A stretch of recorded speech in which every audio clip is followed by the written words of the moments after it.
બાંગ્લાદેશમાં હિન્દુઓ પર વધી રહેલા અત્યાચારના અહેવાલો વચ્ચે ચિંતાગોંગ ઇસ્કોન પુંડરીક ધામના પ્રમુખ ચિન્મય કૃષ્ણન દાસની ધરપકડ કરવામાં આવી છે. ઇસ્કોન મંદિર પક્ષે જણાવ્યું હતું કે ચિન્મય પ્રભુની કથિત રીતે ઢાકા પોલીસની ડિટેક્ટિવ શાખાના અધિકારીઓએ ઢાકા એરપોર્ટ પરથી ધરપકડ કરી હતી.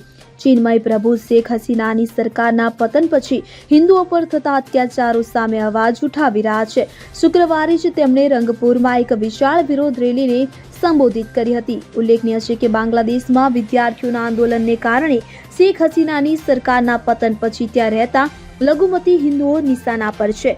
વિદ્યાર્થીઓના આંદોલન દરમિયાન હિન્દુઓ અને તેમના ધાર્મિક સ્થળોને નિશાન બનાવવામાં આવ્યા હતા. બાંગ્લાદેશના મહેરપુરના ખુલનામાં સ્થિત ઇસ્કોન મંદિરને પણ નિશાન બનાવવામાં આવ્યું હતું. આ હુમલાને લઈને ચિન્મય પ્રભુએ હિન્દુ મંદિરોની સુરક્ષાને લઈ ઊંડી ચિંતા વ્યક્ત કરી હતી. Bureau report CN24 news.